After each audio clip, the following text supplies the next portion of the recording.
Growing a business is hard, but it does not have to be. Once a week, we take a break from the hustle and bustle in business to talk about innovations and what's new in the C suite. This is the Fractional C Suite Retreat, and I'm Joseph Frost. Pull up a seat at the fire, grab a drink, smoke a cigar, and just join me as we relax, learn, and get inspired. This retreat is sponsored by Your CMO, helping organizations grow with better marketing strategy. Welcome. Today's guest, entrepreneur, fun-loving guy, good friend. He's a genius, masterful conversationalist, author of the Marketing Automation Unleashed book, and founder, CEO of Ringmaster Conversational Marketing. Welcome, Casey Cheshire. How are you? I am so excited to be here. I can't wait to just have a jam session here. Man, let's go. I'm so excited. It's been quite the bookend because I think one of the very first podcasts I was ever on was your podcast several months ago. And it was a great experience. And I'm hopeful that I can give you the same pleasure that I had as a guest. I bet, man. I'm just excited. Thank you for having me on. It is such a small world that I was on your podcast. Now you're on mine and now I'm on yours. It just, that's the way this works so well. Yeah. And it took us just several months in between we got there. So the question I want to start with, Casey, is as a marketer and in your role in business, what is one of the opportunities that you see that maybe other C-suite members aren't seeing today? Or maybe they are and you just need to reinforce it for them. Absolutely. We have to talk to our customers. And before anyone decides to skip to some other podcast, we all know this, but we don't necessarily do this. We often it's because we don't have a mechanism to do this. So I myself am guilty of this. We got to freaking talk to our customers. And I've hid behind tech, right? Oh, we get the new latest marketing automation tool. Is your CRM campaign hooked up to this campaign? Do you have all the tracking and all the reporting? We've gotten so nerdy and geeked out on technology that we've forgotten just to have a simple conversation, a one-on-one with the person, the human being on the other side who's actually going to be one signing that DocuSign. Yeah. And it's so simple. When I think business owners and founders are younger or newer in their businesses, it happens very frequently. It's smaller businesses. There's a lot of interaction. You're wearing lots of hats. You're probably in sales roles. As this big companies get bigger and C-suites get larger, you become further and further removed from the customer, and it's not as easy or convenient. So how do you tell people to intentionally go out there and do it again? It doesn't sound forced or rehearsed or less organic. You need that mechanism, right? And without it, I experienced exactly what you described. I built the company around me. I had people doing the work and clicking the buttons, and I had people ensuring people were happy. And then it was actually my job to stay out of everyone's way. But then the problem is, how do I get a conversation with a customer without getting in sales's way or getting in customer satisfaction? Or there are people assigned to different jobs. So how do I get the info? And then what makes matters worse is that, at the head of a company in the C-suite, we're supposed to be creating strategy based on the challenges that our customers are having. But if we're not having those conversations, how the hell do we know what kind of strategy to set? And if we do set strategy, usually it can be misguided and off and not really what needs to happen. So what I discovered really almost accidentally and thankfully discovered is that a podcast is absolutely this brilliant way. It's a mechanism to have a one-on-one conversation with not only your current customers, but future customers, people that maybe don't even know you, have never heard of your brand before, and would probably, in all likelihood, say no to a sales call. They're going to say yes to a podcast conversation. Yeah. And I think it's such a brilliant way to utilize a conversation and an approach via podcasting to not only get information in that conversation, but then you get great content from it as well that you can share and continue to learn and grow that conversation outside just that one-on-one time. Yeah. Content for days, Joe. That was my initial aim, was to just create content, and boy, did it. Yeah. I once had this conversation and we tried to figure out just how much content could come from 1 hour interview, right? And I think the number we got up to was like 41 Yeah. different pieces of content, from Instagram posts to blog posts and video clips and transcripts and FAQs. And eventually I actually wrote a book on marketing automation thanks to having a podcast. And each month had a theme, and that theme had 4 guests that knew even more than I did about that topic. And then Right. after the course of a year, I've got a 12 chapter book. And so that really helped me create that book out of almost thin air, just by having conversations. Yeah, I love your approach because most people look at podcasting as a content tool first. Right. And every conversation we've had about podcasting, it's about the value of the time with the guests first. Everything else is just extra. Right. And it changes my approach. I get really selfish on podcasts. I only choose people that I'm interested in talking to about Right. topics I'm interested in. And it naturally makes better content that way, I think also. But the meaningful conversations I have and connections I make from my podcast are the main reason we do it. 100%. And in that curiosity you have, every podcaster I've talked to, and we'll have to have you on this new podcast I'm launching about podcasting, right? So just geeking out on what makes it successful. But you mentioned the curiosity, and more time and time again, I keep hearing that has to be an ingredient. If you're not interested in the topic and the speaker, then we got to change the questions. We got to shift the audience. We got to shift the guests, whatever we got to do so that you as the host can stay in that zone where you're just excited to hear, what do you think about this? What do you think about that? And really hash out the questions, hash out the answers.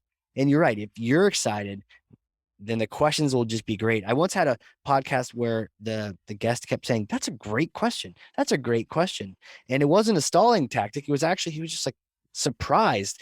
But the reason he was surprised is because we were talking about branding, and I was literally, it's almost like free consulting. I'm literally trying to get from him like what I needed to do to change my branding on my own company while I'm interviewing this guy. So these are real questions I was asking. They weren't, oh, I thought of this, when I was researching this. No, I really want to learn from you.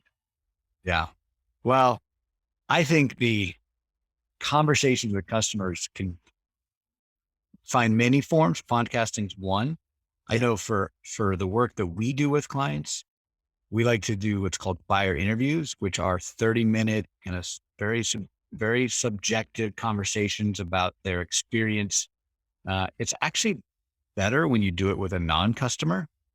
It's Mm, better when you do it with somebody who's bought your competitor's product more recently, because you're in the way we use that approach, it's to try to understand triggers and journey and ultimately what the decision criteria is. And you can have that with your own customers, but there's a bias there oftentimes where they came from. It's not as general or not as insightful as a customer of your competitors or somebody who's not a customer yet. So, but that's something we teach our CMOs to do sometimes, even for the first time. right. CMOs What a you great think move, that right? are in the marketing world should do research often, but the idea of a one-on-one buyer interview for 30 minutes is not something that they do every day in C-suite. Right. And to our detriment, right? If we're not talking to customers, we are just so off base. Yet if we have, to your point, even just the 30-minute sit down to ask them their questions, I think sometimes, why didn't I do this for decades? Yeah, Well, I mean, was I shy? Maybe. Was it easier to not talk to them? Maybe. But I also just didn't have a rational reason that sounded good to me to right. get them on the call. And so, I could see with these buyer interviews, man, some great questions. And then you just need the backup to know that, are they going to say yes? Like, sometimes I think we, in our minds, we have these myths that, not, would they say yes to this call? And I think that's where the podcasting can really help with that, is because it really puts it out there as like promotion for the guest. This is going Yeah. to feature you to your entire industry. Wouldn't you love to join? And I love the fact you brought up asking about the triggers and the journey, and those kind of questions can be interwoven into whether it is a buyer interview or a podcast or whatever you call it, right? The podcast is just a mechanism of distribution. In the end, it's a conversation that you've recorded, and however you get it out, the content out, that's almost not as important as the conversation. And whether it is an interview or a podcast or a show or whatever, asking buyer persona questions, what triggered the search for me in the past or for my company or services like this. I used to ask for my last company, we did marketing automation, and I would always ask the guest, what's your take on marketing automation? And I had previously done the research, and I knew that that company was using the exact tool that we could help them with. So I already knew that, but I didn't go that specific. I want them. It's like just because you can cookie people with marketing data doesn't mean you should tell them, that their blood type, right? So you don't share everything, but just to be able to ask, hey, what is your take on this? How do you feel about this? Uh, I would get answers back. Oh, we love to maximize this, or we've never gotten it to work, or man, reporting sucks on our Yeah. CRM. And that would tell me exactly how I could follow up afterward. Yeah. I still take probably 80 to 90% of the sales calls for our intro calls, first calls for our company, Oh, great. because I use that as a buyer interview every single time. It's a prospect, maybe they looking for what we do, maybe they're not, but what the questions that I'm asking are much more. So what have you already done to look for a CMO? Like, where have you been? Have you been searching online? Because I want to figure out what my market's doing. They found me somewhere during that journey. I don't know which place. What triggered you? What's going on in the business? What's making you think about it? And I'm getting all of that market research on my own business. And if Right. I asked a CMO to do that for me, that would also be a good way to get it done.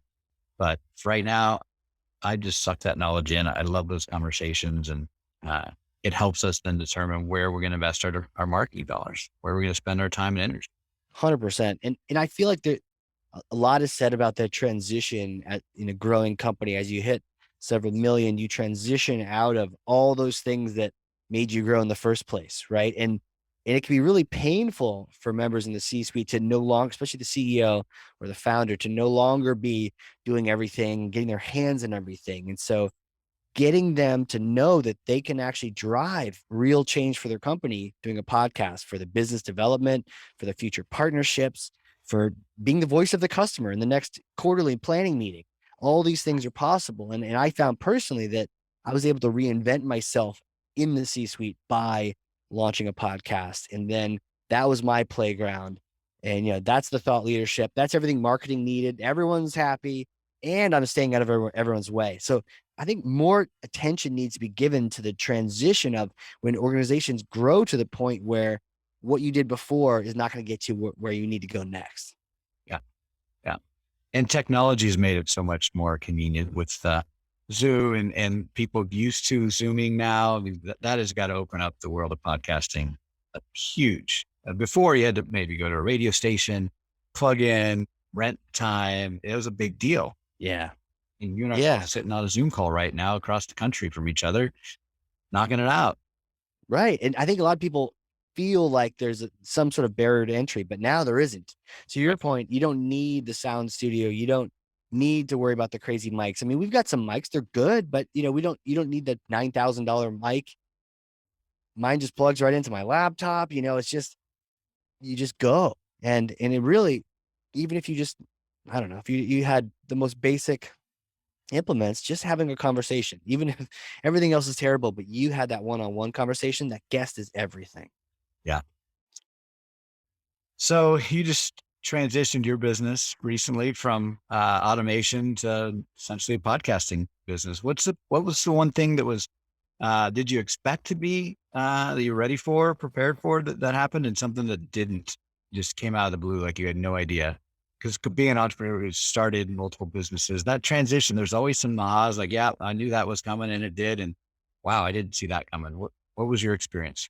I think the first thing was my last company was very much like a college freshman in terms of its age, where it was basically doing everything on its own. But we'd check in, maybe do some laundry every now and on the weekends if they came to visit. But for the most part, it was running itself. And then it was just, how can I help it grow a little bit more, maybe fund more college, right? So it didn't need, diaper changes and all those kind of things. And so then going to a brand new business, um, I guess I kind of knew what was going to happen, but it was an eye opener where you forget how much work a newborn is. You forget how much in the weeds you are and everything when you're supposed to be not in everything, but now you are. And you don't have a finance person yet, or you don't have someone in AP and AR and that kind of thing. So I think for me, the transition was, oh, that's right. there's a lot of grind here. And then you had to really, I had to check myself. Is it really worth it? Do I want to be doing this? And thankfully I'd picked a passion where I was just like, screw it, let's do it. I can't wait. I love it. Fantastic. And so I kind of knew that was happening, but also at the same time, not, I'd forgotten, just like with a kid. And then I think the second thing would be a little different sales process. So in the last company, very much tied to partner sales and Yeah. big partner of Salesforce. And so our sales deals we kind of had it easy. We didn't have it completely easy, but we had a big partner who was doing the primary sale, and we were kind of like an add-on. For the most part, that was like a feeder for new leads and new business. And so, it was very frequent to have one call closes, and people knew they had to do it. So, and they were recommended. So you just did it. Right. So it was a lot easier sales cycle than now where I'm really the two different personas that I work with are folks who've never launched a podcast. And there's a lot of explaining to do. And there's also the explaining when they look at vanity metrics, like, well, how many downloads am I going to have? It's like, actually not about that. It's about that relationship with that future prospect or partner or the guest. So there's a bit of that mind shift I have to do. And I haven't had to do that before. So it's fun, but at the same time, it's challenging. And then we're also seeing even more success with people who have existing podcasts who already know what it could be like or what it is like. And then it's much easier to say, let me take care of that for you. And we found some real success there. So explain that to me, because I was the former. We'd never done a podcast before. So it's very appealing to have somebody that has a system to plug into. I'm curious, someone who's been doing it and has the tech worked out and production worked out, where's the value they see in your organization? Well, normally they don't have it all worked out. And so a lot of it's piecemeal, even if they've got, someone in Fiverr doing this and some other person doing that. And it ends up being not a cohesive process. And usually, the CEO or head of marketing or some full timers are spending a third of their job doing these things and they're not seeing results.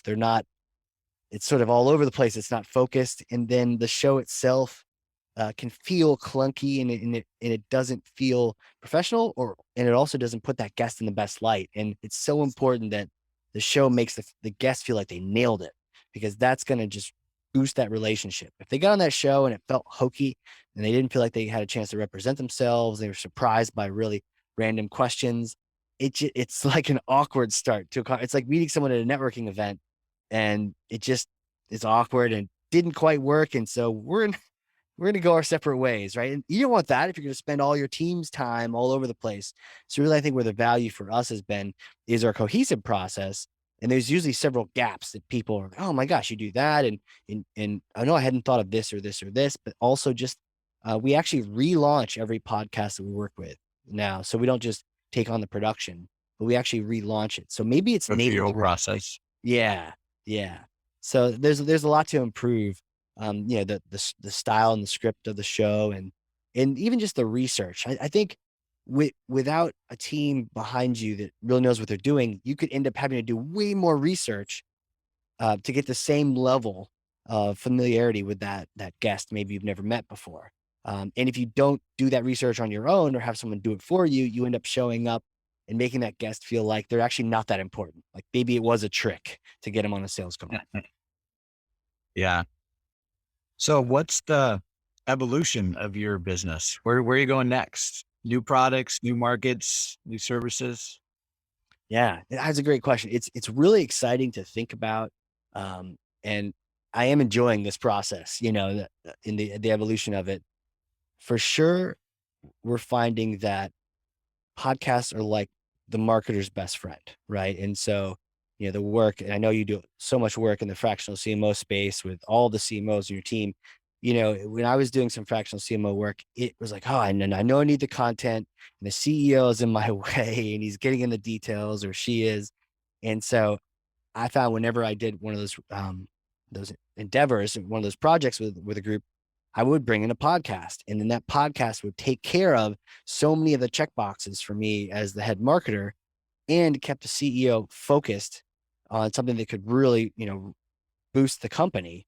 And then I was able to use that content and do all the marketing that I needed to do with campaigns, and emails, and lead capture and all that. But it was powered. So a lot of my my I's were dotted and T's were crossed because I had a podcast. So what we're finding is because it's like that best friend, it's very easy to slip into we just become your marketer or your marketing agency. And I don't think we would necessarily want to go there just yet. We're going to really stay true to podcasting, but it becomes very easy to add on blog posts or add on additional social. We've had many people ask us for additional social or just create those blog posts because you're already listening to the show. You already know the content. So creating additional content and additional social and eventually even email campaigns, there's a lot there. And I think that's where we'll see even more movement, or maybe, it's almost like a second half of the company where one half deals with conversations and maybe the top of the funnel, maybe the other half of the organization helps you convert those people into the rest of your funnel. Yeah. So I always had a vision for marketing, for content marketing. I wrote a book, New Media Habits, years ago. And there were 3 pillars. And at the time I was in the video production business. So my business was producing videos primarily for nonprofits. But the 3 pillars were strategy, content, and traffic. Because I found that content alone was not very successful. Just to make content, just to make a podcast with no, like, why are we doing this? Didn't make any sense. So the strategy was very important. And you've figured your strategy out. Your strategy is about podcasting to have the conversations with the customers. That's the strategy. That's why you do it. And then the content is obviously the podcast in your case, but all the other pieces of content, the 41 ways you can use a podcast, the Facebook posts, the tweets, the blogs, the white papers, the video, the audio, the content piece, you could easily expand, I would say, and, as a service offering, being a customer and looking at other people that are in the podcast space. Then the traffic, that's the distribution. That's getting it in front of more of the right people, right? That's kind of that Right. third leg. And for us as a video production company, we have a very strategic approach to video. We made really great video. And then when we got into the traffic side, it became a different business model for us. Now you're doing social media, email marketing, SEO, pay-per-click, and you're becoming a general agency type with all the expenses and overhead and commercial and expectations so we went into that foray and we went out of it. We went straight back to video, strategic video, because that content piece was a red ocean, as whatever they'd say. It was just sharks eating sharks over there. So that's my bit of experience. No, and I appreciate that, right? Because it's always tempting to lose your focus, right? And I think the last company, all we did was Pardot. Now we'll help you move off of Marketo and HubSpot and all the, but we would just Pardot. And it was so tempting to say, some clients, we love you. We're moving to Marketo. Well, we'll introduce you to some people who do that, because and even then I feel like we were a little broad because there was different things in Salesforce and so that's such a great reminder to really think about your focus. And yeah, it could be a very slippery slope to then being a content agency and then just being a lead gen marketing agency. Yeah, I think it's something to be at least aware of when you're going through the process of evaluating what's next. And we've done that at your CMO. We're fractional CMOs. Right. We're not CFOs or CTOs or CIOs. We could be. We could have built and still could build an umbrella brand of fractional, but we're very clear internally, we don't want to do that. So what we did, instead of trying to compete or build those extra pieces, we started an association of fractional professionals, invited all of our CFOs and CTOs and CIOs to join and collaborate and be part of each other so that we could kind of enter into that market per se without being a service provider there. We're also not an agency, so we don't do any of the agency work that a traditional marketing company does. That's where it becomes more and more tempting every day because our customers are always in need of marketing services. They always need a designer and a copywriter and a videographer and a podcaster and all those things. And it would be very easy. And it's tempting sometimes to say, we're going to start that. But we have to remind ourselves, now we are fractional CMOs. It's the fiduciary value that we bring because we're not an agency is so much greater than the extra revenue we could drive from becoming an agency. And so we've stayed out of that space as well. and honed in on the fractional strategic advice. I really like that approach because then it keeps you unbiased and it makes you true advisors. It makes a lot of sense. Makes absolutely a lot of sense, and then that way you don't lose that focus. Yeah. And I know you've been a fractional CMO in your own world, and your experience in that world. I'd be curious what your thoughts are for others that have never worked with a fractional anything O. Um, what should they be aware of that's different, uh, good, better, awful about fractional versus full time? Yeah, absolutely. Man, and if I knew as a business owner about fractional roles beyond, I'd worked with a fractional CFO probably for a decade. But if I had just mentally opened my mind and said, let's get some of these other fractional leaders in there, I absolutely would have done that with the last company. And I'm planning to do that with this company. It's because you get you get to punch so far above your weight class with absolute pros. And Dan Sullivan has that book, Who Not How, right? Yep. It's the people, it's not how to do it. Get the right person in there, they'll tell you how to do it. And so being a part of several organizations where I was the fractional CMO and we had a powerhouse, junior marketer who just was hungry to execute, hungry for strategy, needed a mentor, was probably going to leave because they're just getting whapped. And marketing without good ROI reporting, Yeah. you just get beat up. Yeah, and so this was happening to a junior person, and yet they were told, come up with a marketing strategy. They've never done that before. They're learning HubSpot for the first time. So it was so helpful for me to then see it from the other side, to be on someone else's L10 team, to attend someone else's traction quarterly and participate as the head of marketing, not as the CEO owner of the company. 100% totally behind it. Now I've worked with some different fractional roles. And I think the real value, the real takeaway for me on the fractional side is that there is ownership and there's participation in the team.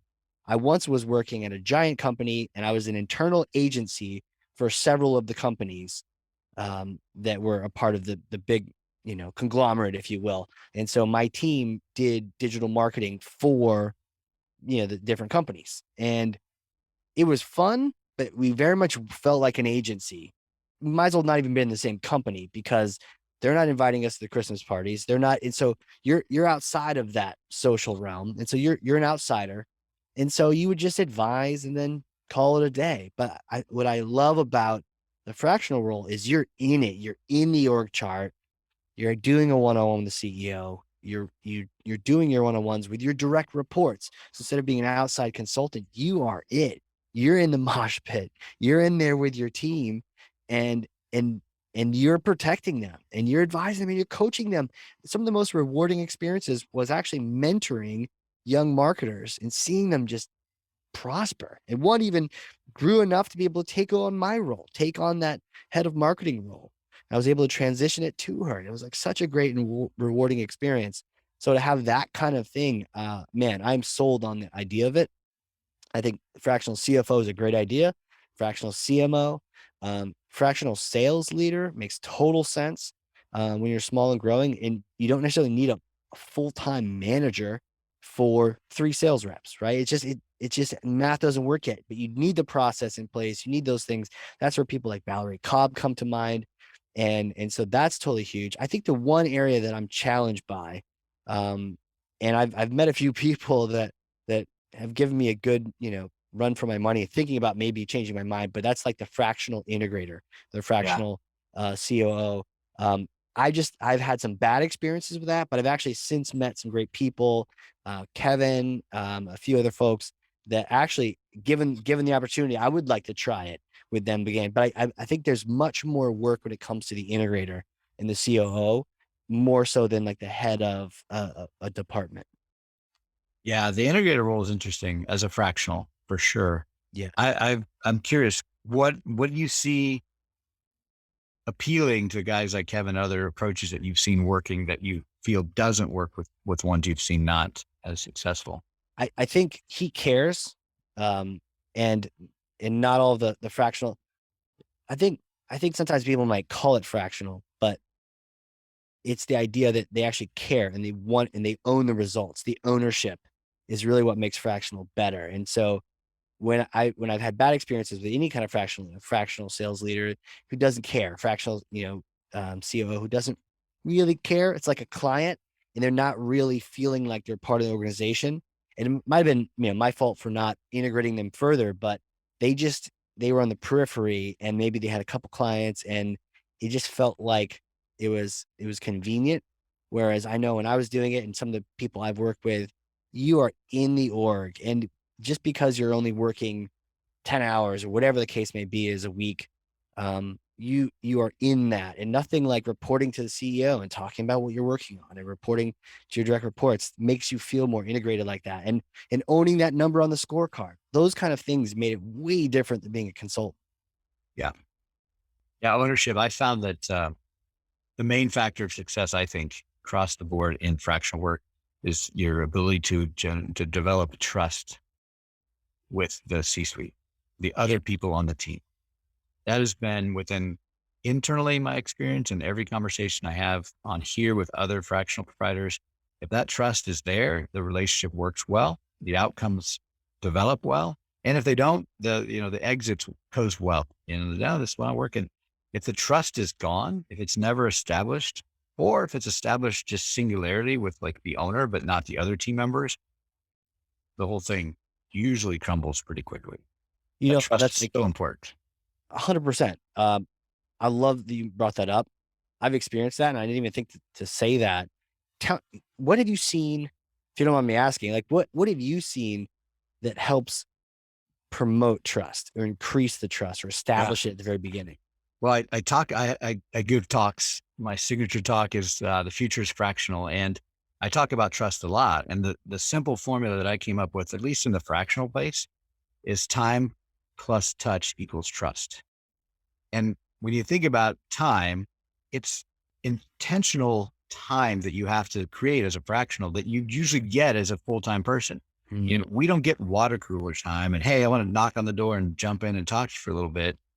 We have to make that time. So some of that is, planned, scheduled, cadenced type rhythm work, which builds trust anywhere in the organization. But the other time, it's, I want to reach out and talk to you. And then I want to talk to the sales leader and then the CFO and then the fractional CFO. And that's not my scope of work, but I need to do that to build trust. And then further, I need to do that in person. And that's where the touch comes in. It's no longer acceptable to be remote only. The hybrid world it's a requirement within businesses for all employees. They got to be able to work at home and work in the office. That's the trend.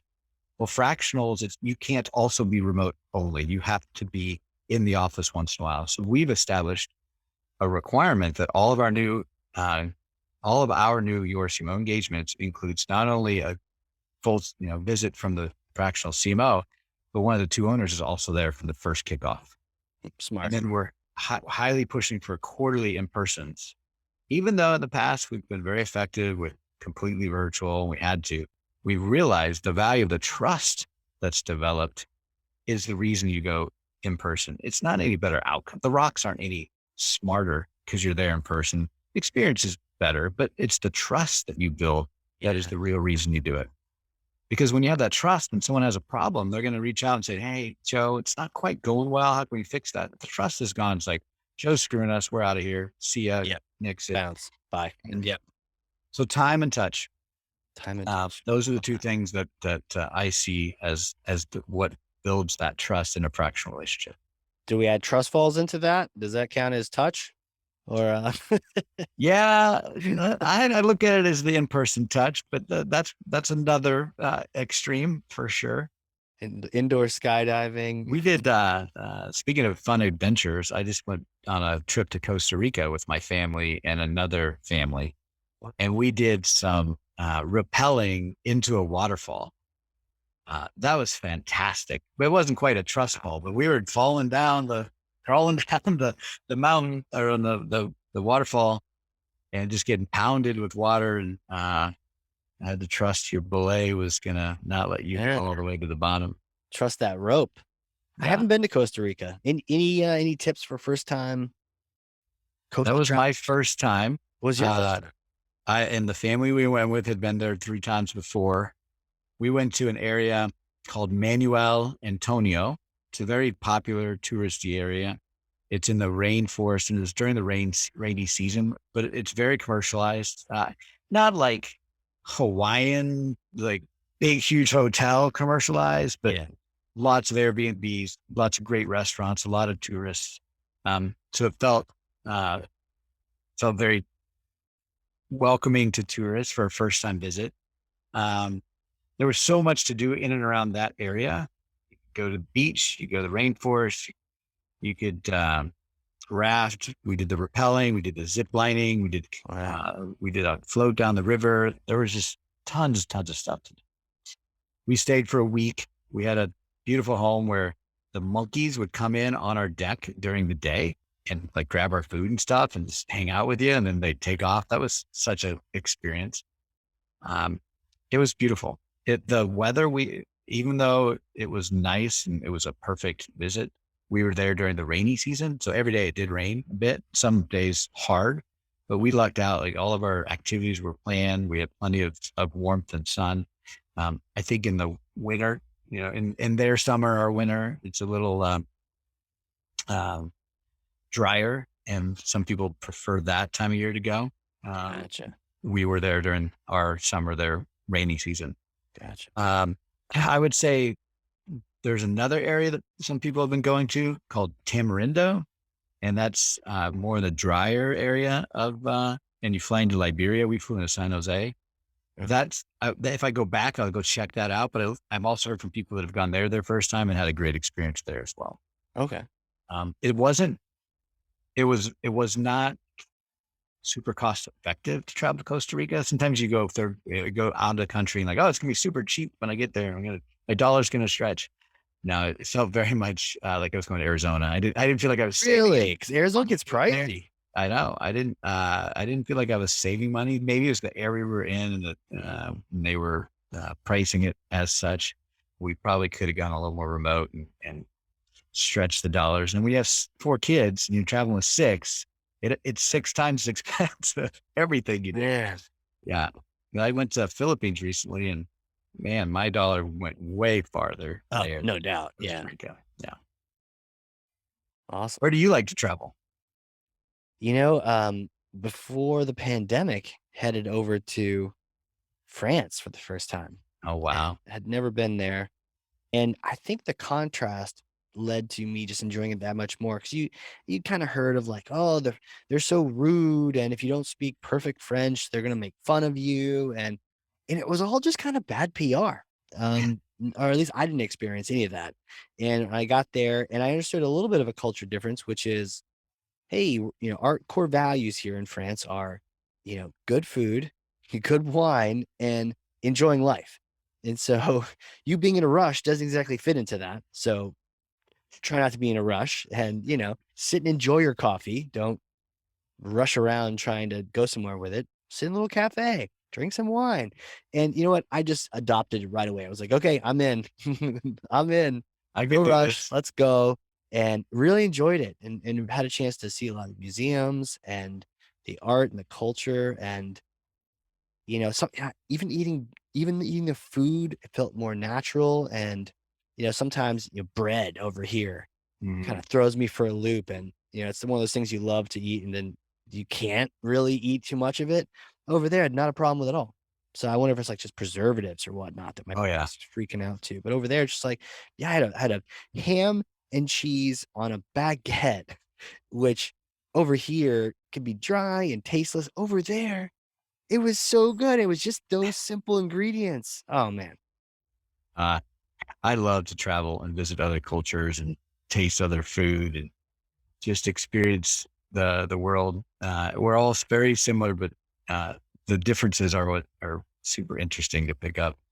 I agree. Yeah, no, and I can't wait to go back. We want to go back and it was cool. We actually were in an Airbnb instead of a hotel, and we were a block away from the Eiffel Tower in this quiet little neighborhood and the seventh district. And it was just fantastic. And we walked around. I got so many steps in on that trip. Yeah. It would be totally normal to have 30,000 steps in a day or more. And I was like, oh, that's how you stay in shape living in Paris. I mean, you're eating all this crazy good food, but you're also just walking everywhere. Yeah. Oh, I love to walk when I travel. That's one of my favorite things to do because rarely do I have a car, and I can walk and I feel like I get my steps in. I'm enjoying myself. I don't feel like work out. It's terrific. Right. Yeah. Um, there's something else I wanted to ask you about because it came out of the blue in the last year that I've been following you. What's this ski patrol thing you're doing? Yeah. You know, I was skied all my life, and then family happens, and kids and life. So I got out of the habit, and so it was 2 years ago, or it was actually during COVID, where I was like, outdoor, stay away from everybody, and you're skiing. Hey, why not try it? Get back in there, see if I can do it. And it was kind of like riding a bike for me. So I enjoyed that, had a good time. But it also got to the point where, sometimes my little brain wants to calculate things out, as we sometimes do. Well, okay, that lift ticket was $80. How many runs did I get in? If I got 10 in, it's less than, $8, $9 a run. So I'm doing all this math, but then my goal became just get as many runs in as possible, right? And maybe not enjoy it as much. And then along the way, I'd see a couple ski patrollers, and I thought, I wonder if I could do that. I wonder how hard that would be, or is that crazy? I don't know, man. Just on a whim, I contacted a bunch of mountains in the area, and one said, "Yeah, come on over. Let's interview you." And they interviewed me, and I hadn't been interviewed in a decade. For a ski patrol job? Yeah, and oh, it because the mountain that I'm at, Crutcher Mountain, got bought by Vail, Okay. right? So, which is like big company, and Oh so yeah. they have a little bit more process now. But so I go over there to meet them. They're great people, and they watched me skiing, right? And I've skied a lot, and I'm pretty good. It's a very relative scale. I'm pretty good at it. Um, but having someone watch you and evaluate your skiing, you can be as cool as you want to be, but then when they're staring at your technique, ooh, it gets nervous. But I was kind of nervous on that interview, but they said, yeah, this is great. And so then I went and I got there's a medical program where you go and you get certified as essentially like a first responder, Yeah. Okay. but with special ski patrol version of that called OEC. And that was a lot of book work, but it felt kind of cool to have a giant book like some of the nursing students I had seen with their giant Mhm. trauma book, and to go through that and practice it. And man, I immediately found that the other people in the classes, and eventually who I'd meet at the mountain, we all had the similar culture. We all were showing up on a Saturday for a class, you know, at the expense of our Saturday, to nerd out on how would you take care of someone who's hurt, right? And so we were like literally studying, and a lot of these people are just volunteering. And I actually started thinking it would just be a volunteer job. And Vail decided they wanted to pay all their ski patrollers, which is fine by me. But we're all just showing up, and we want to help people. And so for me, this has been one of the most rewarding things. I earned my jacket, and I couldn't believe I got all that medical information into my brain without it coming out the other side. And I feel really equipped to help people out and respond when necessary. But man, there's something about taking things offline. And, just like we had these conversations, there's something about, I've sold software and I've done digital consulting, but there's something about helping someone when they are not in a good space, when they are physically injured and maybe unable to help themselves. And you're there just to, hey, this is going to be okay. We're going to get you down. Hang in there, right? It's just so rewarding. Did you have any big saves? Any big memorable experiences? Yeah, I guess thankfully, no, not Yeah. not Yeah. I guess that's much, but right. at the same time, man, we're ready, right? It's that weird thing where you're like, I'm ready, but I don't want anyone to get hurt. But if they do, I'm ready. But we have had some head injuries, and I think what was interesting to me is when those injuries, you hear about it in the book that they're gonna loop their speech patterns, and they'll say, you know, where am I at? I'm at Pat's Peak, or no, you're not. You're at this other place. They forget different places. They forget their name. I once was helping someone out who forgot everything except his first name. So didn't know last name, didn't know what month, day, year, didn't know where he was at, kept thinking he was in a different place, kept and looping the speech. Hey, am I at this other place? No, no, no. You're at this. Hey, I'm at the other place. No, no, no, you're at this place. He just kept, so he was in a bad state. So we had to get him some help. But yeah, thankfully nothing too much more than that. Yeah. That's a big deal, the head injuries. My daughter was one of her first skiing experiences. She left and went with my brother-in-law and his family and my other daughter. And the plan was, let's get them lessons in the morning so they can go out in the afternoon. Yeah. Well, they arrived, they got their skis and their boots at the rental place, and they had a couple hours left before the next day. And like, well, why don't we just go out and do one on our own? So he said, I'll take you up. We'll do a bunny ride or, green ride down. First ride down, she's never skied ever, runs into a tree Oh, geez. and cusses. And I get a call 8 hours away from the Colorado, Denver Medical Center. Is this Mr. Frost? Yeah. Is it okay if we treat your daughter, Julie? And I'm like, whoa, whoa, stop, time out. Treat her for what? Where are you? Well, we're at the base of the mountain, and she's here in the hospital, and we just need to know if it's okay if we can treat her. I go, well, of course you can treat her, but what is going on? So then they told me they had her, and I go, is anybody else with her? Nobody's with her. Like, is her brother with her, her brother-in-law, sister, anybody? No. I'm thinking, what? How did she get into the emergency room by herself? Well, it was ski patrol. So they had, the wreck happened. Someone got there. Ski patrol took her down while the other people followed. So they came afterwards. But she is better now. But it was scary getting that Man, that call from sounds so far scary. away, Yeah. and then not knowing anybody around her. I was panicking, and What did you do? I mean, 8 hours away. I was thinking, do I need to jump on a plane? I mean, if she's in the hospital, how bad is it? Uh, and then about 3 or 4 minutes later, after like going through, what's going on? Well, would you like to talk to her? They hadn't offered me that at the beginning. Oh my goodness. So I'm thinking she's laying there, in trauma, concussed, can't talk. Right. She was just in one of those lucid states. And so when I got her on the phone, I'm talking to her, and I could tell, like, where are you? She goes, I'm not sure. Like, what happened? I don't remember. Like, Yeah, it was what happened? yeah, she had a helmet on, thank God. Yeah. And then 15, 20 minutes later, we got the call from her brother, like, yeah, we're down here now. Here's what happened. And so it wasn't urgent enough for us to go up Right. there. And so she stayed in the hotel for a couple of days with my sister-in-law and the other Wow. kids ski. Yeah. Yeah, man, I mean, and those stories are powerful, right? And just so to be a part of those is just, man, what a thing, Yeah. what a thing to be a part of that. And Because I'm just fascinated by it. What's up? I'm sure the ski patrol came over and got them in the little sled and just zipped right down there as fast Yeah. as they could, right? Yeah, and learning that sled was not an easy thing.